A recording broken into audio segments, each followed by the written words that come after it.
Hello, high, নমস্কার। কেমন আছো সবাই? আমার চ্যানেলের নতুন একটি ভিডিওতে তোমাদের সবাই স্বাগত। তো আজকে ছিল আমাদের কলেজের সেমিনার, স্টেট লেভেলের সেমিনার। তো সেখানে আমরা সবাই শাড়ি পরে রেডি হয়ে চলে গেছিলাম, কারণ কি আমাদেরকে বলা হয়েছিল তাড়াতাড়ি যেতে। কারণ কি আরও 4টে কলেজের স্টুডেন্টদের আসার কথা ছিল। তো এখানে স্টুডেন্টরা সব একে একে চলে আসলো, আর স্টেশনের এখানে আমি, সঞ্চিতা, বৃষ্টি আর আমাদের একজন ম্যাম ছিল। তো আমরা সবাই এখানে রেজিস্ট্রেশনের কাজ টাজ কমপ্লিট করে, যেহেতু বাইরের কলেজ থেকে সবাই আসছিলো, সেখানে রেজিস্ট্রেশনের একটা দায়িত্ব ছিল আমাদের উপর।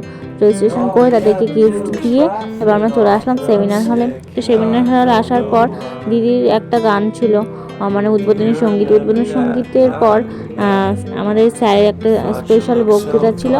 তারপরে আমাদের সেমিনারের মূল পর্বটা স্টার্ট হবে। তো এইটা হওয়ার পর শুরু হয়েছিল আজকে আমাদের স্যারের স্পেশাল লেকচারটা। তারপরে আমাদের পরের ধাপে যাওয়া হয়েছিল। That these are the instrumental and expressive perspectives from men and women. Society encourages gender conformity by using in men and women a figure that. তো স্যারের এই কথাগুলো শোনার পর আমরা চলে গেছিলাম টিফিন নিতে। তো দেখতেই পাচ্ছ কত বড় লাইন। তো যাই হোক, আমরা তারপর টিফিনটা নিয়ে খাওয়া দাওয়া করে নিয়েছিলাম। তো আজকে ভিডিওটা এখানে শেষ করছি। ভিডিওটা ভালো লাগলে লাইক, কমেন্ট আর চ্যানেলটা সাবস্ক্রাইব করতে। Bye bye.